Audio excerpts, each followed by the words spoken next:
Olha o tamanho da sacanagem dessa acusação. O que acontece? Eles vêm com duas datas em especial. 7 de dezembro e 9 de dezembro. A acusação coloca essas datas, dizendo que Felipe Martins teria participado de duas reuniões de minuta golpista. 7 de dezembro e 9 de dezembro. Por que eu pedi para colocar esse vídeo para vocês? Essas são as datas da acusação. E a acusação coloca essas datas na boca do Mauro Cid. A acusação fala que o Mauro Cid trouxe essas duas datas. Eu pergunto para o Mauro Cid: Mauro Cid, você deu alguma data para a acusação? O que o Mauro Cid acabou de responder aí? Não. Eu não dei nenhuma data de reunião. Eu não lembro das datas das reuniões. Jeffrey Chiquini está com a gente? Confirme aí, se tiver, pode colocar. Ô, Chiquini, obrigado aí pela paciência de esperar um pouquinho. Quando eu precisar de advogado, eu vou contratar na Barba. A gente sai da advogada do Felipe aqui nos Estados Unidos para o advogado do Felipe Martins no Brasil. Eu não sei se você viu o meu comentário, Chiquini, sobre o artigo de hoje no UOL do jurista Walter Maierovitch, falando que a sua destituição da defesa do Marcelo Câmara foi um escorregão, uma derrapada do Alexandre de Moraes. E aí ele fala mal do Felipe Martins, fala mal do Marcelo Câmara, mas para o Alexandre de Moraes não defende nenhum tipo de punição. E aí, finalmente o Careca recuou, né? Deu lá as 24 horas para vocês entregarem as alegações finais. Qual é a sua expectativa a partir de agora? Obrigado pela participação mais uma vez, seja bem-vindo.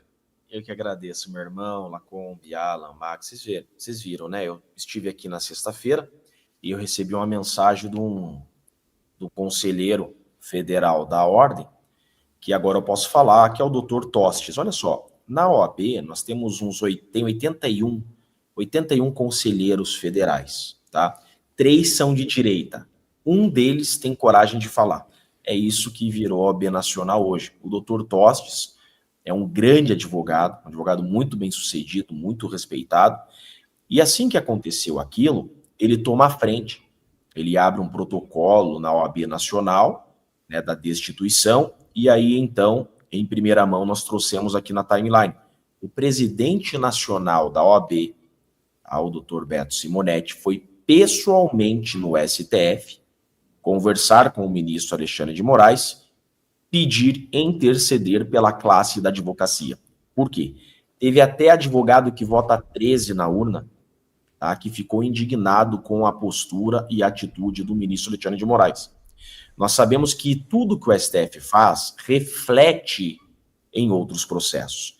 Eu disse para vocês que eu estava fazendo um júri, a juíza começou a inquirir as testemunhas, eu disse, silêncio, isso não pode acontecer. Ela falou, pode, o STF está fazendo assim agora. Então, o medo da classe de advogados foi que, imagine só, é uma estratégia comum da advocacia, isso é normal, pedir prazo. Então, estou com o meu prazo aberto das alegações finais, eu peticiono e peço mais prazo. Imagina só, o juiz me destituiu por isso. O ministro Alexandre de Moraes me destituiu da defesa do Felipe porque eu juntei uma petição dentro do prazo das alegações finais pedindo mais prazo, fui destituído. Imagina se outros juízes começam a fazer isso, o que é algo corriqueiro na classe da advocacia, você assim agir. Mas depois que eu saí aqui da revista Timeline, na sexta-feira, né, que o presidente da OAB estava no STF, logo na sequência, foi questão de minutos, né, que eu saí daqui, o ministro, ele reconsiderou a decisão e nos incluiu novamente na defesa. Mas o que eu quero trazer para vocês aqui? Assim que ele restitui o nosso poder de advogados de Felipe Martins, o Estadão sai com uma matéria, não sei se vocês viram. O Estadão lança uma matéria, tá? Grave a matéria do Estadão, cheia de mentiras, falando o seguinte, que a PGR tem um arsenal de provas contra Felipe Martins. Olha isso. Logo na sequência disso, a imprensa tradicional vem a tentar manipular a opinião pública. Eu, então, de forma combinada com os demais advogados, veja que nós somos uma banca, né? Eu, o doutor Ricardo e a doutora Ana Bárbara, nós somos uma banca de advogados e agora contratamos mais um advogado nos Estados Unidos, que é o advogado criminalista aí dos Estados Unidos. É daqueles que entra de shorts na Suprema Corte americana, sabe? desses que nós contratamos, por isso que custa caro. É o Cacai daqui. Por isso que custa. Advogado no Brasil é pé de chinelo. Advogado nos Estados Unidos custa bastante dinheiro. Aí, então, nós somos uma banca e a gente decidiu responder essa matéria ao Estadão. Eu posso pedir licença para vocês para colocar 2 pontos aí na tela que eu separei para mostrar para o público aqui, para os ouvintes. Por favor. Especial. Isso. Solta aí, vamos ver se vai começar o vídeo. Para não restar nenhuma dúvida, vamos ouvir diretamente da boca do Mauro Cid, então? Coronel Mauro Cid, o senhor se recorda das datas das reuniões? Por favor, réu colaborador. Não, senhor. O senhor colaborador deu alguma data com precisão em sua delação? Por favor, senhor Maurício. Não, senhor. E daí? Da onde surgiram essas datas? Ninguém sabe. É disso que se trata. Então peguem essa matéria do Estadão e rasguem, tá? Volta aqui para mim. O que eu estou colocando aí? Se vocês perceberam. Nós estamos discutindo datas de reuniões do Felipe Martins. Por que estamos discutindo isso? É público e notório que Felipe Martins não entrou nos Estados Unidos, certo? Quando o Felipe Martins ele é colocado em liberdade, isso que eu queria trazer para vocês com exclusividade. Quando o Felipe Martins ele é colocado em liberdade, lá em 2024, a Polícia Federal e a PGR param de falar na viagem do Felipe Martins. Isso não existe mais. E eles, então, mudam o foco e miram o canhão para o Felipe Martins, incluindo ele em reuniões que ele nunca esteve. Olha o tamanho da sacanagem dessa acusação. O que acontece? Eles vêm com 2 datas em especial. 7 de dezembro e 9 de dezembro. A acusação coloca essas datas, dizendo que Felipe Martins teria participado de 2 reuniões de minuta golpista. 7 de dezembro e 9 de dezembro. Por que eu pedi para colocar esse vídeo para vocês? Essas são as datas da acusação. E a acusação coloca essas datas na boca do Mauro Cid. A acusação fala que o Mauro Cid trouxe essas 2 datas. Eu pergunto para o Mauro Cid. Mauro Cid, você deu alguma data para a acusação? O que o Mauro Cid acabou de responder aí? Não. Eu não dei nenhuma data de reunião. Eu não lembro das datas das reuniões. Da onde que a acusação tirou essas datas? Ninguém sabe. Só que daí, olha só o tamanho da sacanagem. Tem um outro documento que eu mandei aí para a equipe para colocar. Coloca aí para mim na tela, por favor. Olhem bem para esse documento, tá? Esse documento, eu já vou dar zoom nele. Presta atenção no que eu estou falando aqui. Esse documento é um documento do governo Lula. Prestem bem atenção. Dia 8 de janeiro de 2023, então já é governo Lula. Esse documento é juntado no Diário Oficial do governo Lula, tá? Então, se esse documento fosse falso, quem teria falsificado? O governo Lula. Esse documento é do governo Lula, é de 8 de janeiro de 2023. O que é esse documento? Esse documento são os registros de entrada do Palácio da Alvorada dos anos anteriores. A Polícia Federal e a PGR dizem que as reuniões da trama golpista foram 2 datas, 7 de dezembro de 22 e 9 de dezembro de 2022. Não tem essas datas nesses documentos. Ou seja, não houve reuniões nessas datas no Palácio da Alvorada. Olha lá, ó. Desce um pouquinho, ó. Ele pula, desce um pouquinho, desce um pouquinho, desce um pouquinho. Olha lá, ó. Ele pula do dia 6 para o dia 8. Cadê o dia 7? Ou seja, dia 7 não teve reunião no Palácio da Alvorada. E ele pula do dia 8 para o dia 16. Não teve agenda. O presidente Bolsonaro podia estar viajando, não teve agenda no Palácio da Alvorada. Pode tirar. Olha isso daqui. O que eu estou trazendo para vocês com exclusividade? Tudo começa com uma viagem do Felipe Martins.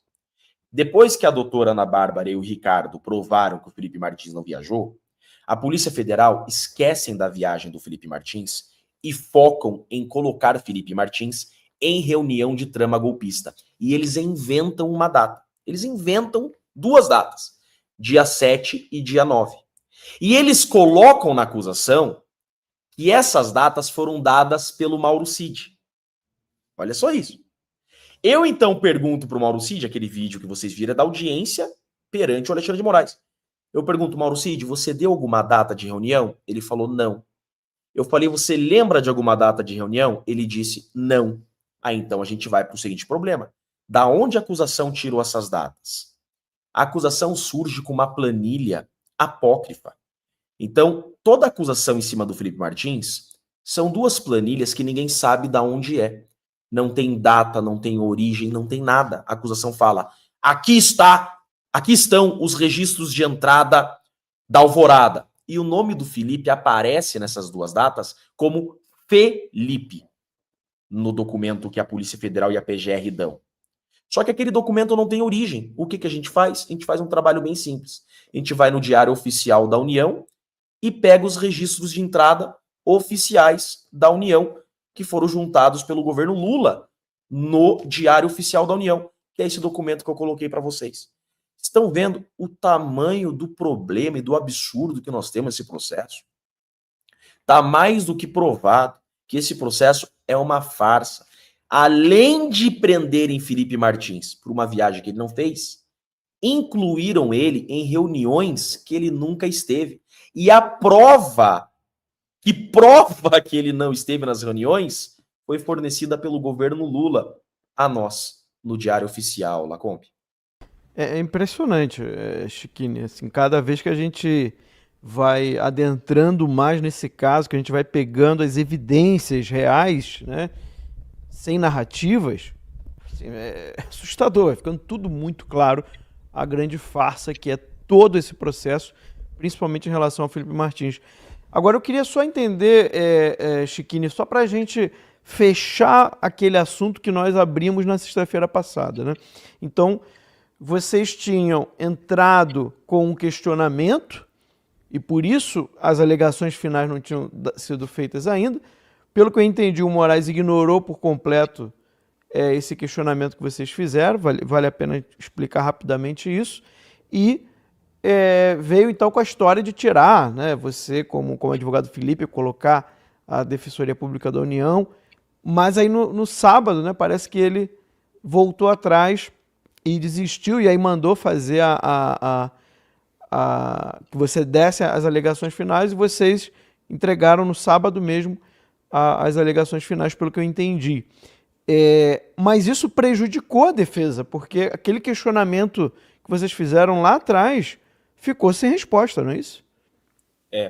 Então, olha só, na sexta-feira eu vim aqui para explicar que a gente não perdeu o prazo. A imprensa tradicional, né, recebedora de PIX, divulgando que a gente perdeu o prazo. O que acontece? É muito comum, isso é muito comum, as defesas, tá, durante o prazo das alegações finais, juntar uma petição pedindo novo prazo. Isso é muito usual.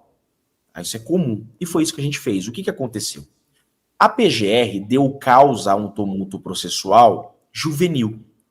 É sabido que nas alegações finais você não traz documentos novos. A PGR trouxe nas alegações finais vários documentos novos. Por quê? Para tentar rebater as nossas falas durante as audiências. Veja, esse vídeo que nós mostramos aí, eles precisavam rebater isso, né? Só que eles não podem rebater isso com documentos novos. Eles trazem nas alegações finais novos documentos, tá?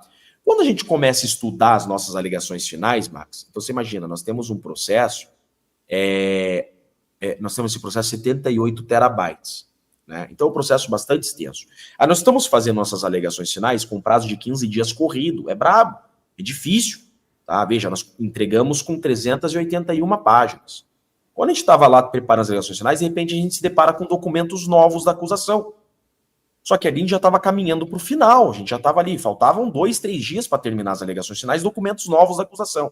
O que a gente faz? A gente junta uma petição pedindo a suspensão do nosso prazo de alegações finais ou que nos deem mais prazo e também o desentranhamento desses documentos da acusação. É super legítimo, tá? O ministro, ao invés de analisar a nossa petição, não, ele nos destitui do processo. Só que, olha só, quando nós somos destituídos do processo, a gente usa uma estratégia básica, tá, da advocacia criminal. Eu falo para o Felipe imediatamente assim: Felipe, pega um papel e uma caneta Bic azul e escreva o seguinte. E aí eu dito para o Felipe aquela carta que vocês viram. Por quê? É direito do acusado ter o advogado que ele quiser, tá?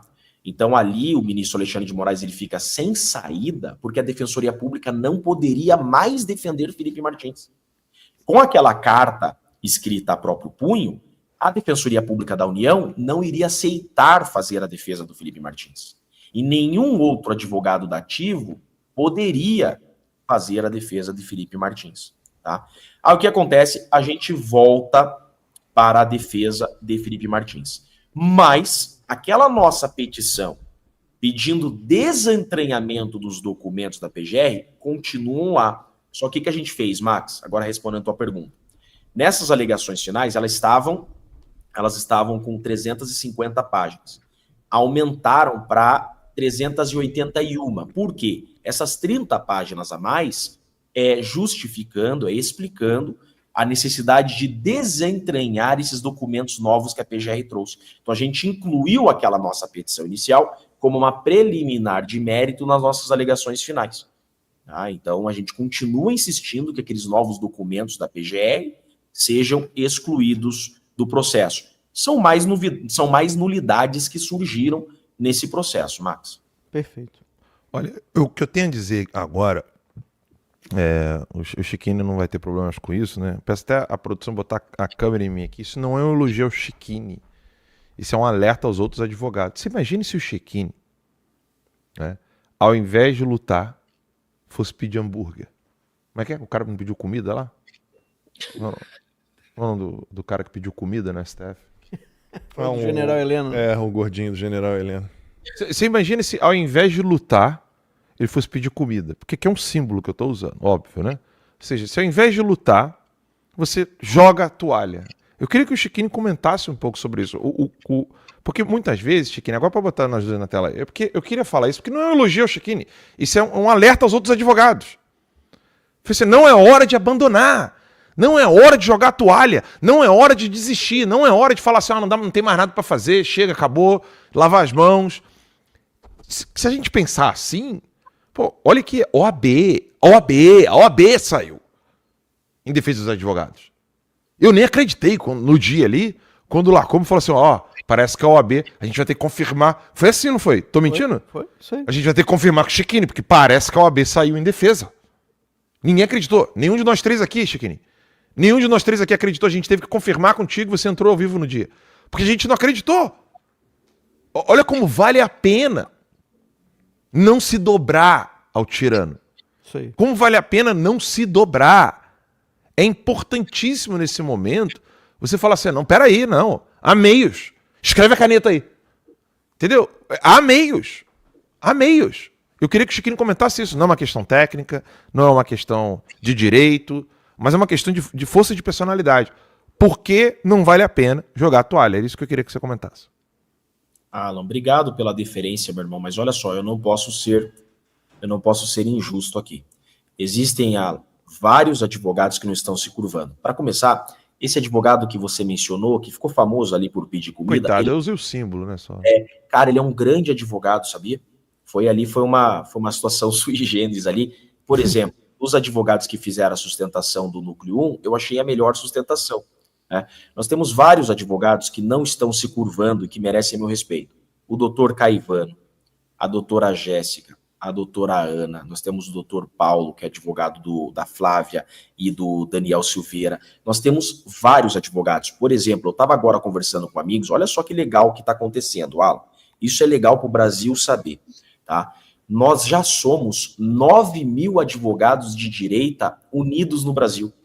Olha só que legal, tá? Eu quero aqui externar o meu respeito. Eu já respondo a tua pergunta, mas é muito importante que o Brasil precisa saber disso daqui, ó. Eu quero aqui deixar público, externar meu respeito. A doutora Jéssica Almeida, ela está à frente de um grupo de advogados de direita que só no WhatsApp nós somos 834 membros.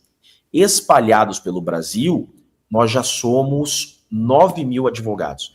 Então, veja, É público e notório, todo mundo vê o trabalho que o doutor Caivano faz diariamente. Ele está sempre É um guerreiro, é um guerreiro. Nas audiências públicas, ele está à frente de todas. Então, assim, o doutor Paulo está correndo o mundo em defesa, né? E na defesa do Felipe Martins, nós temos o doutor Ricardo, que está desde o início com o Felipe Martins preso, ele correndo de Ponta Grossa a Curitiba, a doutora Ana Bárbara, nos Estados Unidos. Então, assim, nós somos um exército de advogados, embora poucos apareçam, entendeu, Alan? Mas, de fato, na multidão que há de advogados no Brasil, nós somos muito poucos. Olha só uma coisa. Quantos advogados? A OAB do Paraná tem 140 mil advogados. Quer dizer, lembra na época da Lava Jato, a união da classe da advocacia, né? Atacar nulidades, querendo atacar isso e aquilo. Não estou falando de Lava Jato, estou falando da união dos advogados. Hoje, de fato, nós somos 9 mil advogados que se insurgem contra inúmeras ilegalidades que nós estamos vendo. Então, Alan, a gente não pode se curvar, porque aquilo que a gente diz, quando o vento virar, vai atacar a todos. Essa atitude do presidente nacional da OAB é exatamente isso. Opa, agora destituir o Chiquini do processo atacará todos os advogados. Veja, eu sou o primeiro, eu e o Ricardo somos os primeiros advogados, e o Kuntz, né? O Kuntz também, deixar aqui meu respeito ao doutor Kuntz. Nós três somos os primeiros advogados pós-Constituição de 88 que fomos destituídos de um processo, Alan. Então, é óbvio que a classe da advocacia tem advogado que vota 13, como eu falei para vocês, desesperados, advogados de esquerda desesperados com isso que aconteceu. Porque é uma estratégia comum. É sempre assim, quando a água bate na bunda, o povo começa a acordar. É isso que está acontecendo. E as ditaduras são sempre assim, Alan. Veja, nós estamos em uma ditadura. Primeiro sinal de que estamos numa ditadura: opositor político julgado por tentativa de golpe. É sempre a mesma coisa. Quando você sabe que está numa ditadura? Quando o teu opositor político é acusado de traidor da pátria. Eduardo Bolsonaro sendo acusado de traidor da pátria, né? Jair Bolsonaro sendo julgado por golpe de Estado. Meu opositor político virou golpista. Isso é ditadura. Segunda prova que estamos em ditadura: quando você quer que a Defensoria Pública defenda os acusados de golpe. Porque daí é o Estado tomando conta da investigação, da acusação, do julgamento e da defesa. Na Venezuela, acusados de golpe de Estado, de traidores da pátria, não podem constituir advogados. Entendeu? Então, olha a gravidade. Então, o Brasil ainda resiste, né? Sobre ventos fortes, o Brasil ainda resiste em alguns pontos. E a OAB venceu na sexta-feira. A classe dos advogados venceu. Mas veja como a tirania quase ganhou espaço já contra a classe da advocacia. Chiquini, eu tenho uma pergunta aqui que estava no chat da Valéria Lima. Ela quer saber se existe como a gente ter acesso às alegações finais que vocês entregaram em defesa do Felipe Martins. É algo público, as pessoas têm como acessar? Desculpa, Alan, fala de novo. A Valéria Lima botou aqui no chat. Pergunta para o Chiquini onde teremos acesso e como às alegações finais. É público. É público. E como é que as pessoas podem acessar isso? Pois é, para quem sabe acessar o site do STF, lá é público. A gente pode criar alguma forma, eu posso Na sua comunidade vai ter alguma coisa? Boa ideia. Eu posso fornecer na minha comunidade. Então dá o endereço aí, por favor, da comunidade, Chiquini. A minha comunidade é chiquini.com.br. Chiquini.com.br, Valéria Lima. O Chiquini com exclusividade lá na comunidade.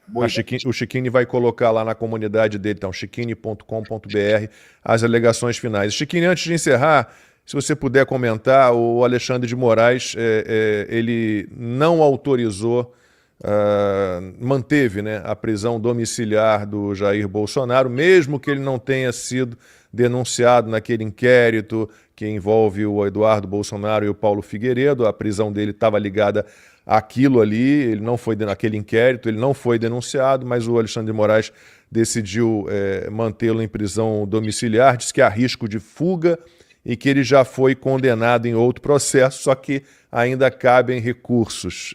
O que você pode dizer sobre mais essa decisão do Alexandre de Moraes? o que eu posso dizer é que o nosso presidente Bolsonaro ele é um preso político, né? Veja, em qualquer outro processo do Brasil, em qualquer outro processo, eu tenho um inquérito com vários indiciados, eu ofereço denúncia contra alguns e não contra outros, eu concedo a liberdade àqueles que eu não ofereci denúncia. Isso sempre foi assim. Por quê? Artigo 316 do Código de Processo Penal. Os motivos que deram causa à prisão desapareceram. Mas esse não é um processo jurídico, esse é um processo político. O presidente Bolsonaro continua preso preventivamente como forma de antecipar a pena de um outro processo. Então, veja, esse processo da farsa da trama golpista, ele não está preso. O presidente Bolsonaro está preso naquele inquérito que instauraram contra o Eduardo Bolsonaro. Tá? Só que eles já estão utilizando essa prisão domiciliar como forma de antecipar a pena desse processo da farsa da trama golpista, que ele foi condenado a 27 anos, ainda cabendo recursos. Isso é ilegal, isso é inconstitucional. Essa prisão do presidente Bolsonaro, ela é ilegal. Ele está preso ilegal. Eu digo para vocês, eu sou advogado criminalista há 14 anos, essa prisão do presidente Bolsonaro nunca existiu. É o primeiro formato de prisão domiciliar que nós temos no país, dessa forma como estamos vendo. Ele é um preso ilegal, Lacombe. Jeffrey Checchini, muitíssimo obrigado mais uma vez pela participação aqui no Conversa Timeline. Volte sempre. Boa tarde para você. Eu que agradeço. Um forte abraço a todos vocês. Fiquem com Deus.